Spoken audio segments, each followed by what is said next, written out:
All right. Hello, everyone. My name is Jesse Damiani. I'm a curator focused in new media, art, and emerging technologies. I run a curatorial studio called Post Reality Labs, and I curated the first museum retrospective on the history of NFTs called Proof of Art at Francisco Carolinum Linz. Today, we are talking about Tezos, the art blockchain. So, in addition to the normal introductory content for these three wonderful speakers, I also wanted to ask each of you to talk a little bit about your journey into the Tezos ecosystem as a bit of that introductory content. So, Matthew, we'll start with you. Hi, thanks, Jesse. So, yeah, my name is Matthew Plummer-Fernández. I'm an artist, and I'm also a lecturer in computational arts at UAL. I entered the sort of Tezos ecosystem quite early on in March through what was then quite a new marketplace called Nunc. And I started a series of images called cave paintings. A lot of my work is about using software and interrogating software systems. So through my work, especially that series, I'm looking both at AI and trying to understand and unpack what AI does and how it can be sort of reframed as maybe sort of a manifestation of a lot of human experience that's been datafied and turned into this abstraction. And then I'm also using minting on the blockchain to sort of have a conversation around the blockchain. So some of my work is about having some sort of way into having more interesting conversations around certain technologies. In my previous work, I've looked at 3D printing, looked at algorithms. I used to run a blog called AlgoPop, which looked at algorithms in everyday life and culture. And so blockchain for me was like the sort of next frontier of, these difficult conversations to be had. And I think artists are well placed to be in that conversation or doing work that I guess teases out that conversation even further. Thank you. Diane? Hello, nice to meet you all. I'm Diane Drubay. So talking about my journey, I am currently actually part of the art vertical of the Tezos Ecosystem, working at TZ Connect, a daughter company of the Tezos Foundation based in Berlin. But before that, I actually started as an artist minting on Hicathon last year, and this basically kind of changed my life. I have been working for museums and guiding them through transformation, might it be digital innovation, ecological crisis, or social change. And then when I actually started minting on Hicathon, I actually discovered a new beautiful community where I felt totally empowered and mesmerized, and also a little bit overwhelmed. And so, just so excited. And basically, I started I'm normally a photographer doing also video art, and I actually started working a lot with digital media. I started producing 3D objects and GIF. So I just started exploring thanks to Hicathon. And then I've done a lot in the community, and that's why I'm here today. Thank you. Mumu? Hello, I'm Mumu, also known as Moon. So my journey to Tezos, actually it began, I started minting NFTs on Ethereum, and I only minted 2. And that's when I learned about like the environmental impact. And from there, I got to know about clean NFTs and proof of stake. And I got invited into the Clean NFT Discord.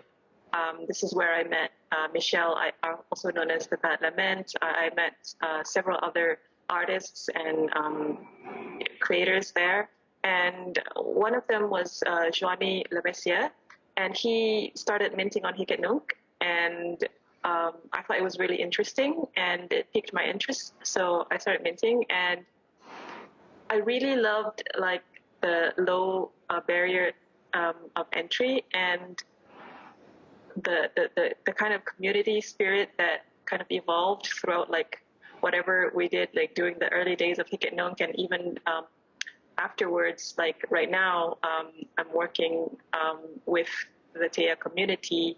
I'm being involved with like discussions and, you know, what are we going to do moving forward, and how is this going to shape up? I really love like what is happening within the TEA community. As for my art, I do pixel art mostly, and one of the things I love to do is creating animations, which I start with 1 pixel and I add frame by frame, like the pixels. I don't know where I'm going to end up, and it's kind of a really meditative process.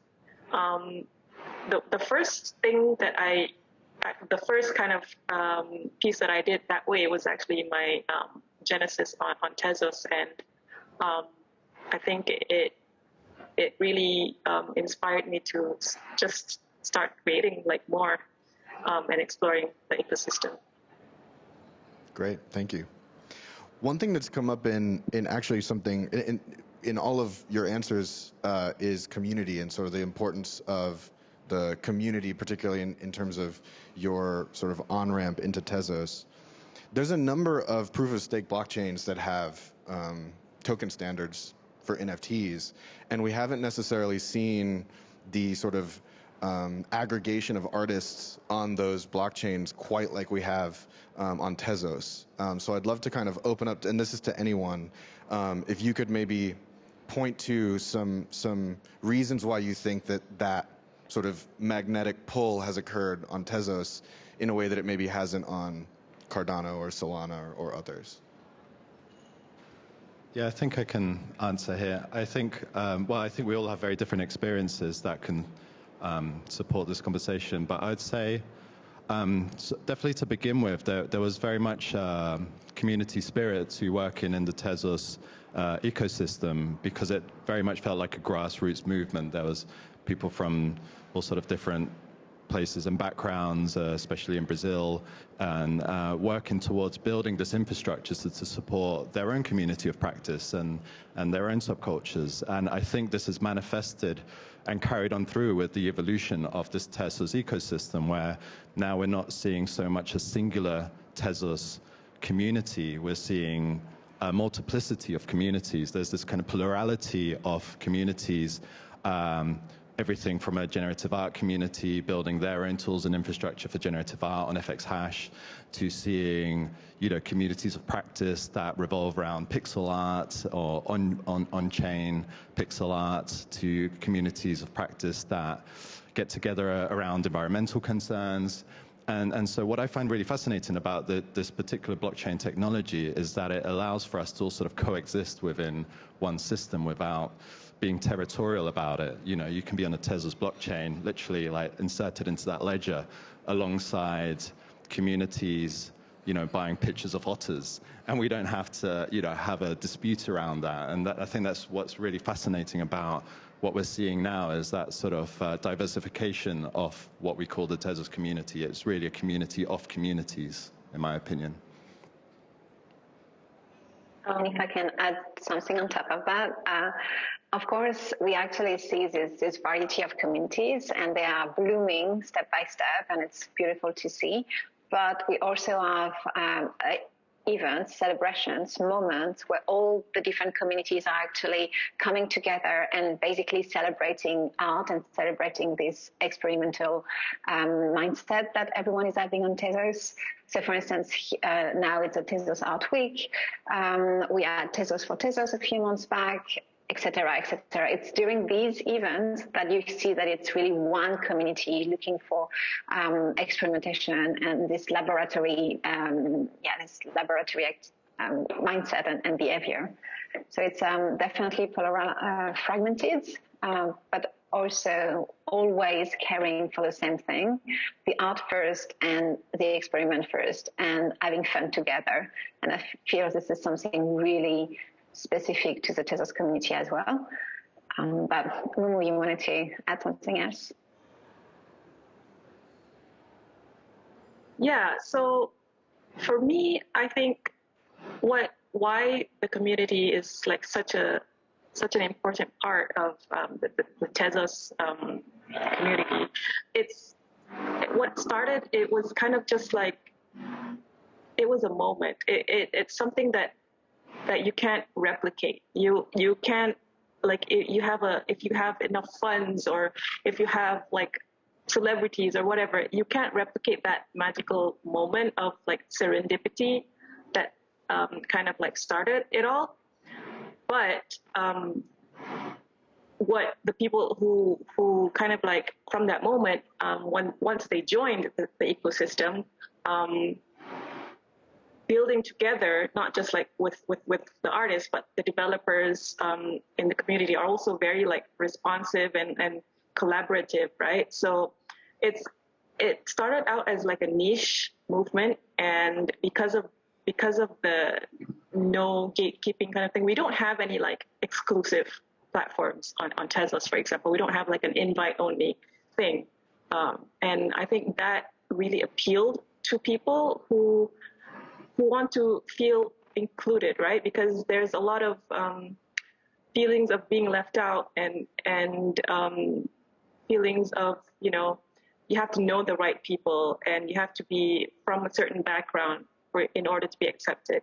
Whereas what happened with Tezos, with Hicathon and with Taya and even Object and Versum and FXHash, all of these platforms, anyone can mint there.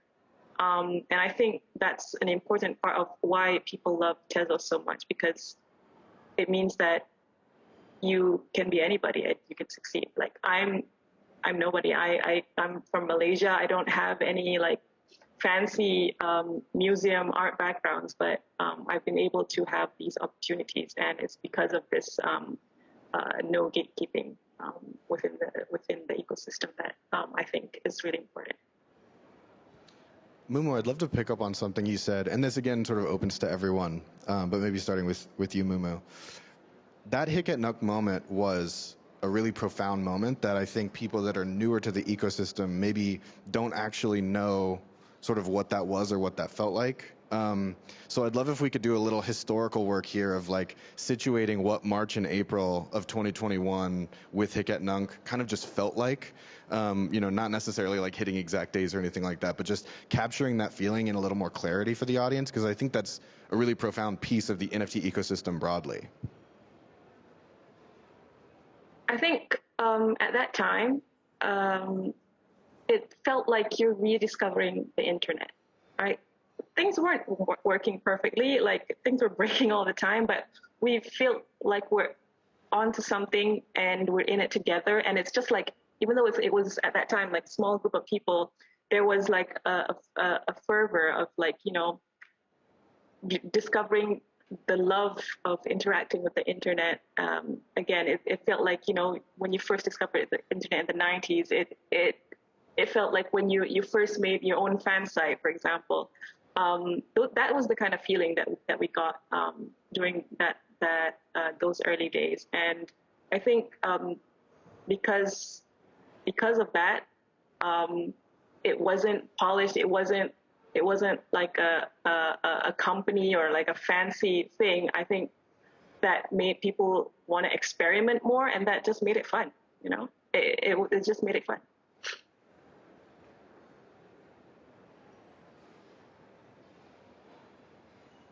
Yeah, no, I think I was there also in March, and I think a lot of the sort of founding principles and values that were instilled in that original community have sort of reverberated throughout the whole sort of ecosystem, and they're sort of manifested in new marketplaces. There's still this idea that marketplaces should be inclusive and accessible and open to everyone to participate in. And I think what I find really interesting is that, you know, as artists, you're trying to bring about change, or you're trying to discuss changes and being agents of change, you know, being open to new ideas.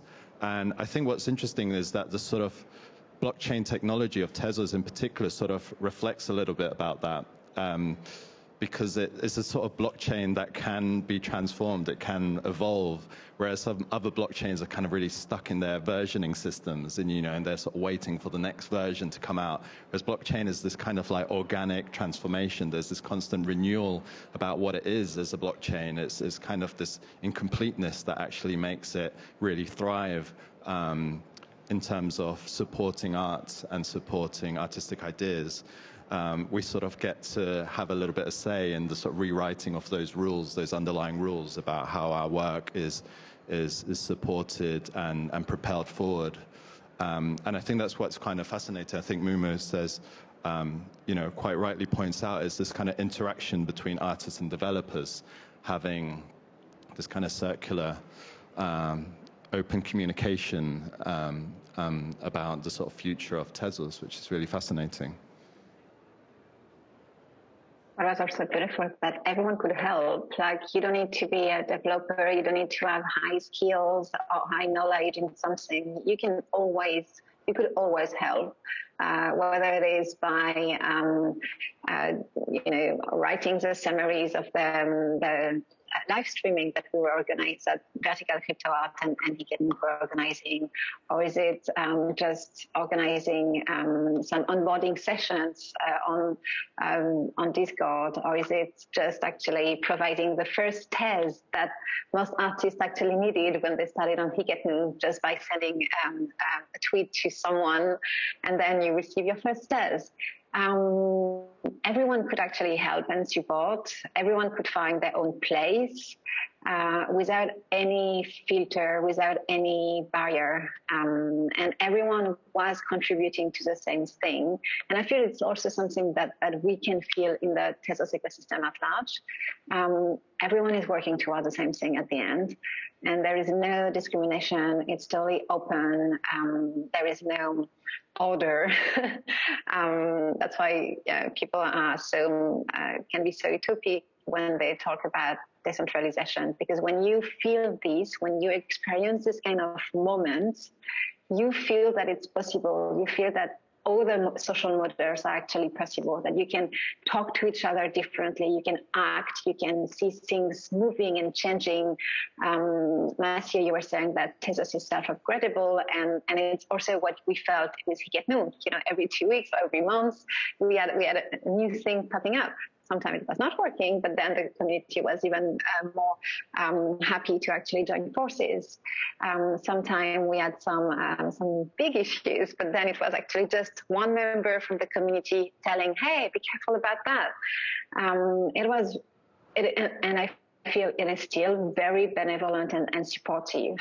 And it's something that I felt in 2011 when I actually organized a big hackathon for museums.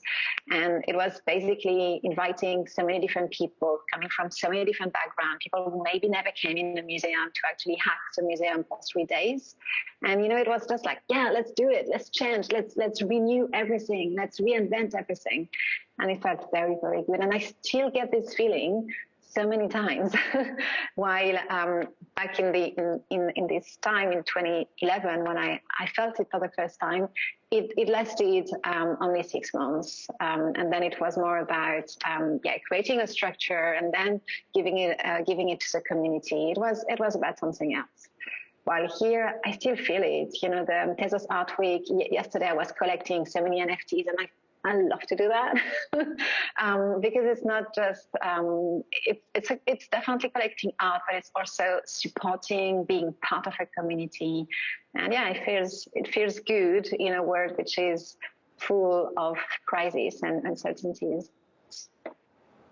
Yeah, and not to say that it's like sunshine and rainbows and like everyone's like singing like happily holding hands, but even with moments of conflicts, when people disagree, right, it kind of shows how much people have learned about decentralization, right? Instead of like listening to just one central authority, people can they voice their opinions. And when someone is being like extra like authoritative, they're like, hey, that's not the spirit. And that is something that people have, like artists and everyone who were new to Web3 and everything, because we were raised within like the punk spirit of like whatever we were doing on Tezos.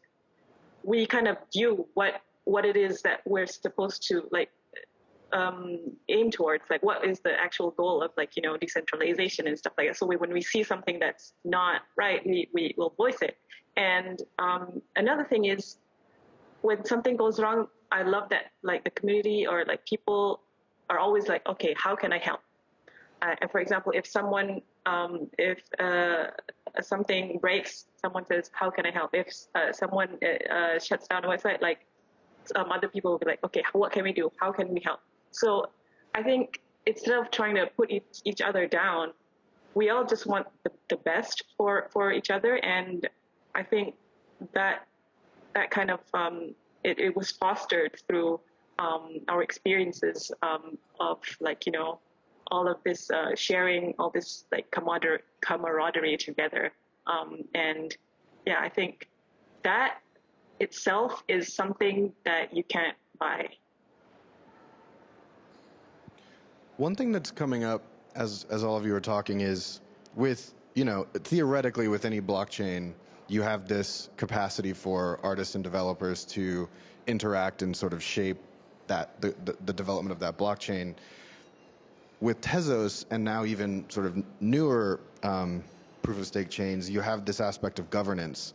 And I'm curious if any of you have seen any good examples or can reference any moments in your time, you know, minting NFTs and sort of participating in the Tezos ecosystem of artists participating in governance within Tezos, because it seems quite important, especially Mumu, as you're saying, like in times as we're having sort of compounding crises, that folks with artist mindsets, with that proverbial left brain mindset, or wait, maybe I'm mixing up my left and right brains, but point being, with the sort of artist mindset, are participating in the development of protocols and systems as much as producing, you know, individual sort of precious object style works. So I wanted to kind of see if you had any examples, and if not any examples, any advice on how folks coming to the ecosystem could be part of those, be part of that governance and be part of those structures. Yeah, well, I mean, Mimi, yeah, continue. Sorry, Matthew. No, you go ahead, please. No, I was actually saying, how do we start? Because there is so many beautiful examples, actually. So I was about to ask, Mimi, what shall we start with? Is it a Hicathon? Is it a hand vote? Is it Teya? Is it Hicathon.art? Is it, yeah, what are we starting with? But maybe, Matthew, you wanted to start somewhere. Within, like, not the blockchain itself, but like within like the platforms and stuff, we have a ton of like this kind of governance thing where like people contribute and voice their opinion and things change, such as like Teya and then Hicathon. With Teya, the voting system is on chain. The name itself was voted on by the community. So that is one example. Another example is just with people who have been minting art on Tezos, and they kind of get to know, like, oh, what is delegating, what is baking, and then some of them have actually become bakers themselves and become validators by raising funds from their art and getting support from the community. One example is Crypt Teams. He runs Raspberry Pi, which he's a baker with he runs Tezberry Pi, yeah, that's the name of his bakery, where he uses the Raspberry Pi. And it was like, he's an artist on Tezos and a coder. And yeah, so those are some of the examples of like people who have been involved within the artist ecosystem, like getting more involved with, you know, the governance and stuff. Yeah. Matthew, you were going to say something? Or Diane.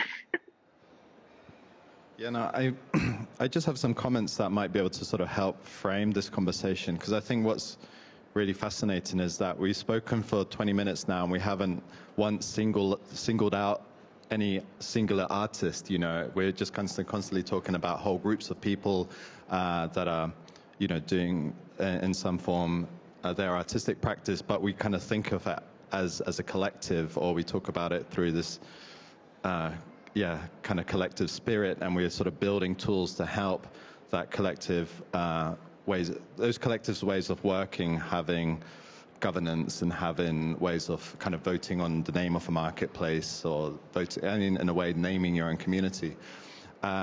And I think this is really fascinating, especially in the kind of context of Art Basel, which is, you know, the sort of more traditional artist mindset, where the artist is this sort of heroic figure. And we heard about Marina Abramović kind of bring about this image of the hero again.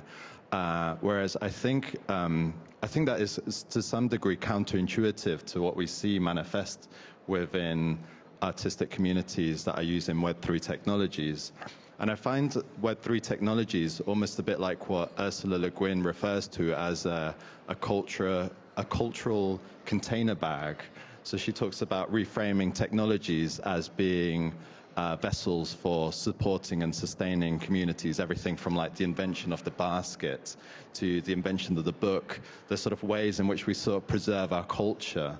And she always says that we revert back to the hero narrative because there's just more action and violence in the sort of hero narrative. And that's kind of a lot of the sort of narratives around artists are usually, you know, the sort of struggle of the singular artist from Van Gogh to Jeff Koons. Whereas we're trying to tell a story here about a whole community of practice using this kind of cultural container and how we're shaping it and how we're providing this kind of landing space for whole groups of people. And it's really interesting to the sort of difficulty in communicating this narrative or kind of giving it edge or power. And but yeah, I guess this is the sort of practice of having these panels, having ways of framing this conversation. It's quite interesting as a challenge.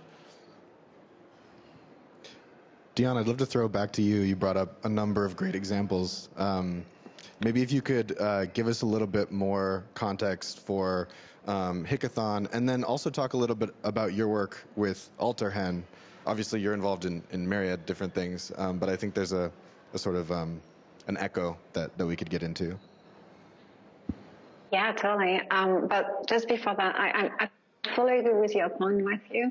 The individuality and the identity is a very, very different concept in the traditional art market and in Web3. And definitely, you know, most of the artists that we collect are actually anonymous. They don't really, we don't know much about their background, where they live, even their gender. Like it's totally not about that. Except of course if it's the topic of the artwork. But we really talk about a group and this collective intelligence, a collective action, collective purpose is also something that we kept talking about, collective impact. And that's a very, very good point, and I will definitely think about it more. And I actually think it's maybe these two generations actually facing each other, and maybe it's not one hero, but it's actually a community of heroes transforming the space. And it's what I feel with Teya. It's such a beautiful community of heroes, and it's not one individual. It's really the group having this this strong power to actually move things. And again, it was exactly the same, like the same thing happened when we all organized a Hicathon. So basically, Hicathon was having a few difficulties, so the infrastructure was not strong enough. And at one point, the community said that it could be great to actually help and support. In 1 week, what was it? In a weekend, we actually all voted through a poll on Twitter on the date, and it was actually 1 week after. So 1 week after we launched, how long was a Hicathon? It was 1 week, I can't even remember. But basically, all the community joined forces to create a big hackathon that we called the Hicathon. 17 working groups were created on so many different topics. Sometimes it was about DAO, sometimes it was UI, sometimes it was legal, like so many different things. And and we also received some funding from the foundation and from Tezos Commons. But I can't even remember how many people, but I think it was 300 people helping or something like that. It was a great, really, really beautiful moment. And from there, a lot of things have been built, and that's also a lot of tools that Teya is now using.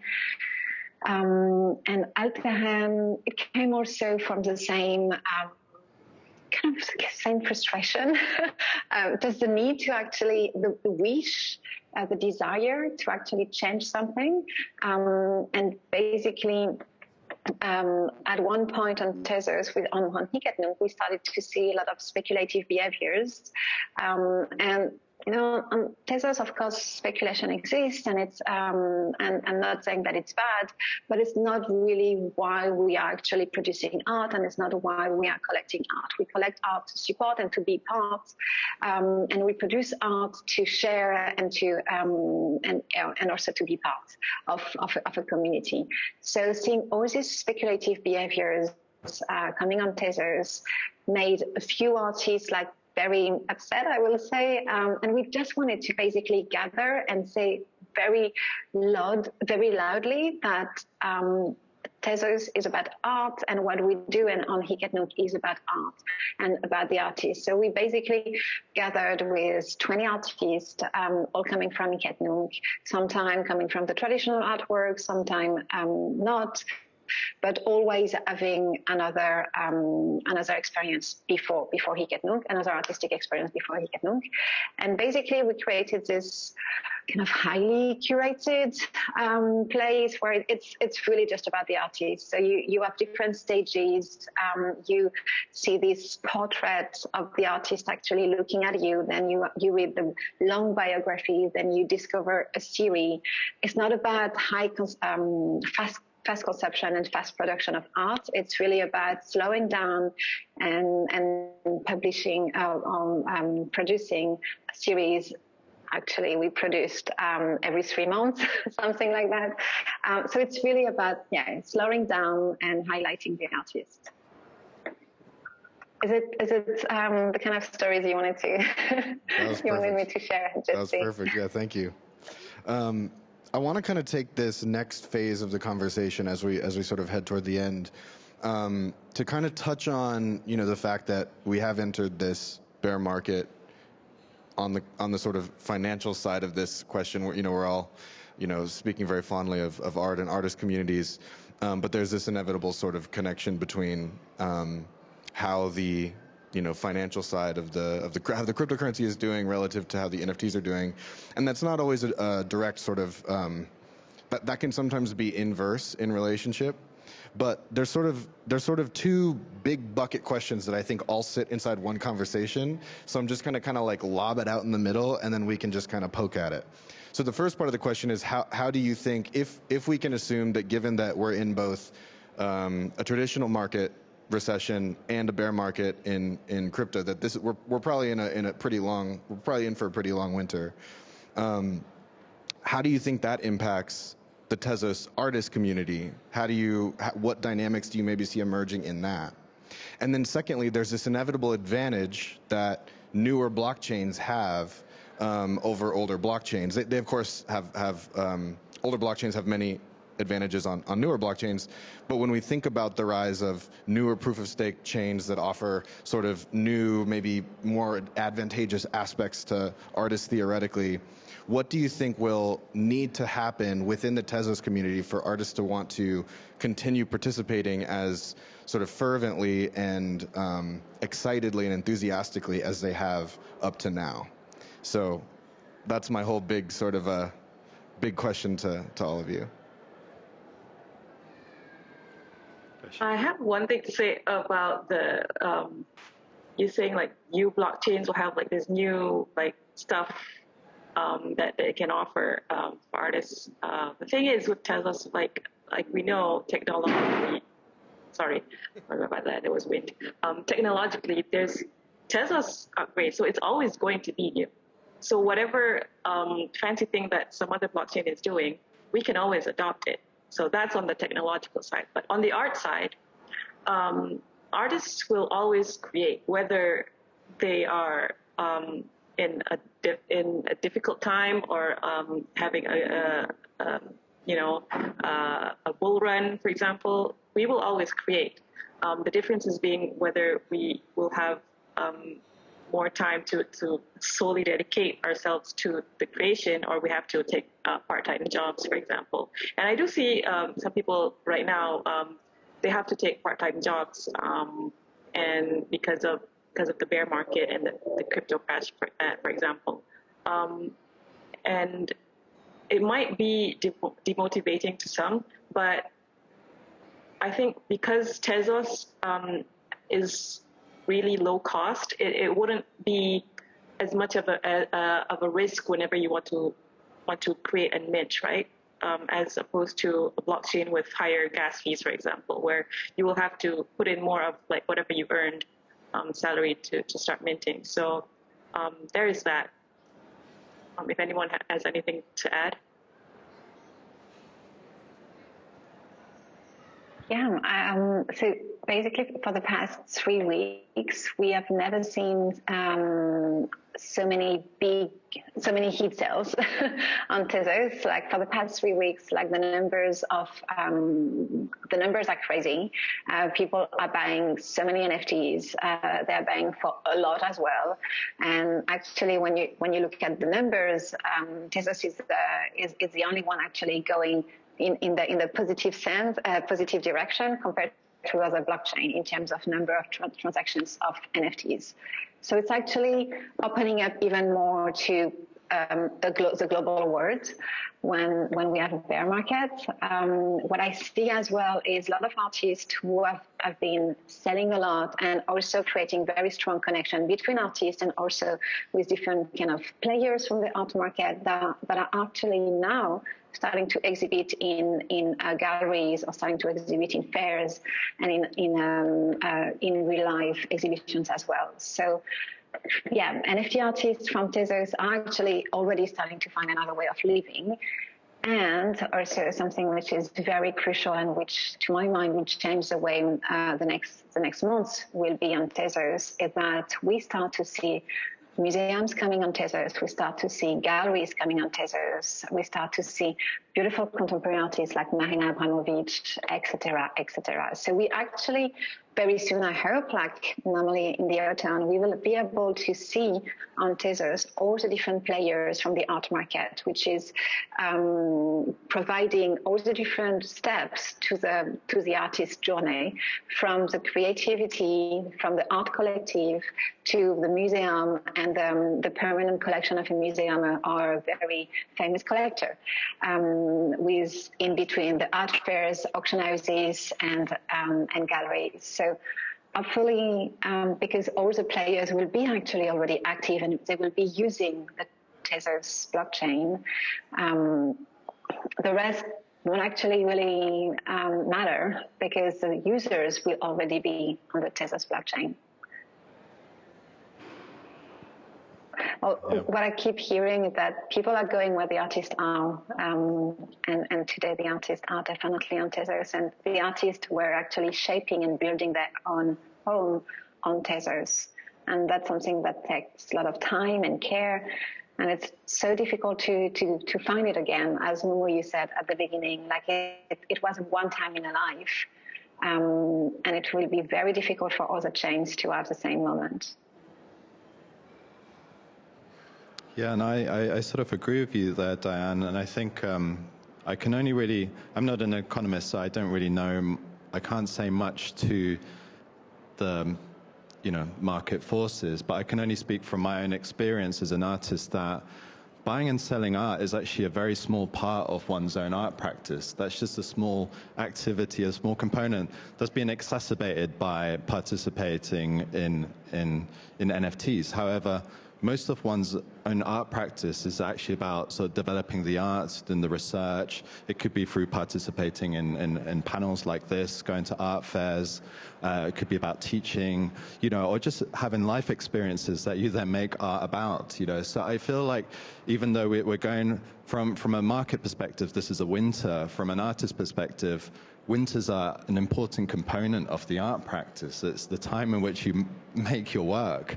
And so I never see it as a sort of a negative thing. It's almost like a bit of a breather. And I know it can, it could be a financial difficulty for some artists. And I know, lots of artists do take up part-time jobs. Most of my students have part-time jobs because, they're not participating in an art market yet. But that seems to be part of what makes an art practice. It's this,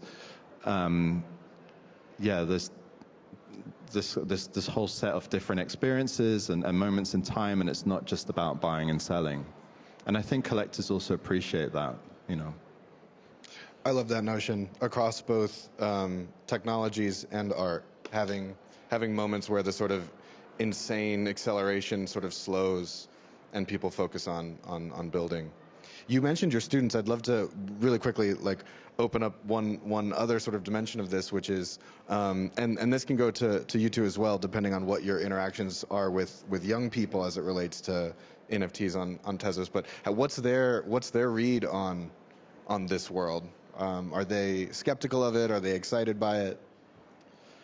Yeah, my students are really, really excited about where not just NFTs are going, but sort of digital arts as a whole is going. You know, I'm having a whole wave of students wanting to transfer to my course, which is amazing. We've sort of doubled the size of the course because artists from more traditional pathways, from photography, sculpture, drawing, painting, are sort of realizing that there's this kind of energy around using new media, new tools, and yeah, how it sort of ties in with new marketplaces. I think for young people, that's what they're looking for. They're looking for this kind of energy or this newness and this space that's kind of undefined, so that they can put their stamp on it as well. And I find that really, yeah, there's this kind of a positive energy that I also benefit from being amongst students that feel that way. Either of you two are virtual panelists? All right. I'm gonna. Go ahead. No, thinking about students, I am mentoring from the beginning in the vertical crypto art residency, and just wanted to say that this is a beautiful program. The residents are just fascinating, and to my mind, it's even more interesting to be a mentor because you can see really the development, and you can understand what are the main questions and concerns, and how we can help for the best. And I believe these kind of moments, like Matthew in your class or in these virtual classes with VCA, are really unique and really needed if you want to actually keep having this benevolent and supportive community. Thank you. All right, I think we have time for one question if anybody's interested. And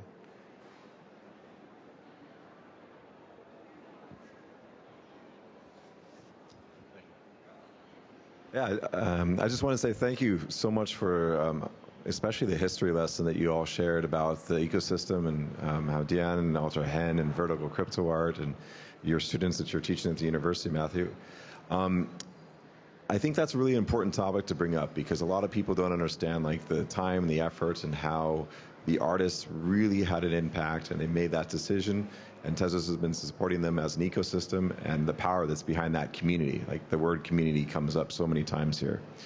But the question I have for you is, how do you envision the development of this community? Like, what do you think it would take to continue this upward growth and this awareness that we've already built so far?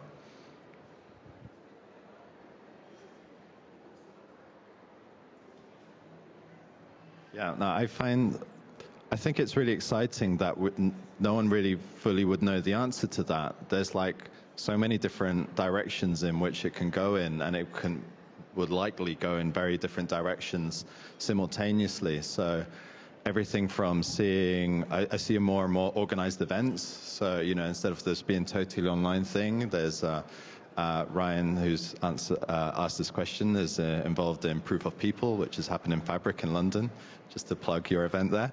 And I think this is, you know, one development that I find really exciting. There's more of a sort of a networking moment. It's like we're sort of catching our breath now. We're sort of catching up. We're meeting face to face finally.